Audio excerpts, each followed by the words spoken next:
Next, we have Adam DeAngeli. On deck will be Karen Chopchian, followed by Randy Bishop.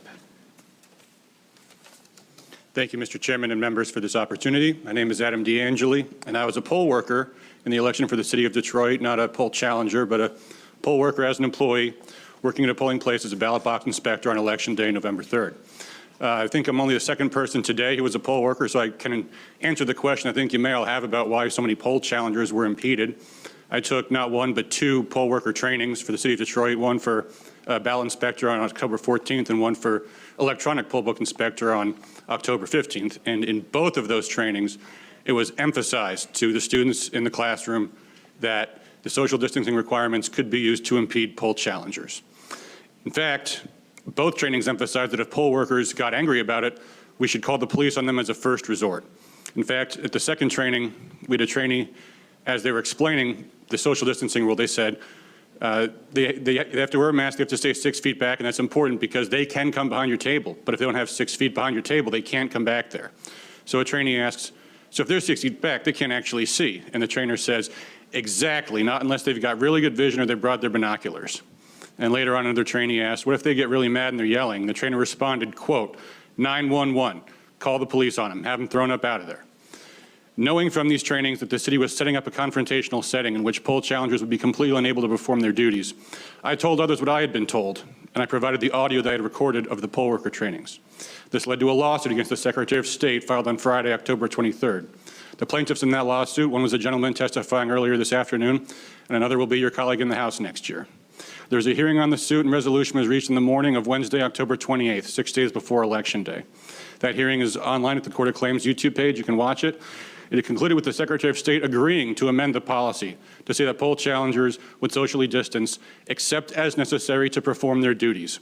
And critically, Judge Cynthia Stevens said, quote, I am more concerned that you get this directive out and amend the frequently asked questions for election workers than I am about this court's docket.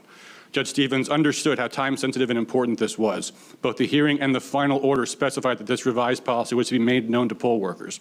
I can tell you, as a poll worker in the city of Detroit on Election Day, nobody there was advised of this policy change. And in fact, the poll challengers were sitting at the end of our cafeteria table all the way at the end the entire day. Now, you might ask why I didn't tell the challengers myself about the policy, and the answer was because they're for the other side, which leads to another important point that I think you might have some questions about, which is how it is that so many of the poll workers were not real Republicans.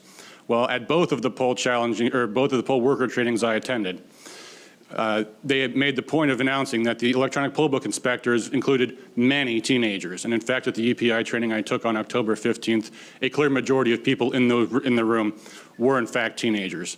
So for all the people that came up today that said they applied to be a poll worker but didn't get the job, there was something going on that was coordinating the hiring of employees for a certain purpose. Now you'll know, or maybe you don't know, but I assume you do, poll workers are required to specify their party affiliation. They can't say they're independents. Well, what's your party affiliation when you're a minor and you're not even eligible to vote? So I thought that was an important thing. There's a lot more in my affidavit about what I saw happen on Election Day. For example, we were instructed at the training that provisional ballots were used to mislead ineligible voters as essentially phony ballots that would be destroyed by the Department of Elections. It's all in the affidavit and also linked to the recording of the complete poll worker trainings from start to finish. And with that, I'll take any questions. Yeah, thank you, Mr. DeAngeli. So they told you, you're saying at the training, that they specifically stated that it was intentional to make it difficult for challengers? Yeah, they actually had a laugh about it. They said, and again, I'm quoting from the recording, which you can listen yourself, but they asked, so if they're 60 feet back, they can't actually see. The trainer interrupts. Exactly. Not unless they got really good vision or they brought their binoculars. There's audio of that online. Okay. Other members have questions?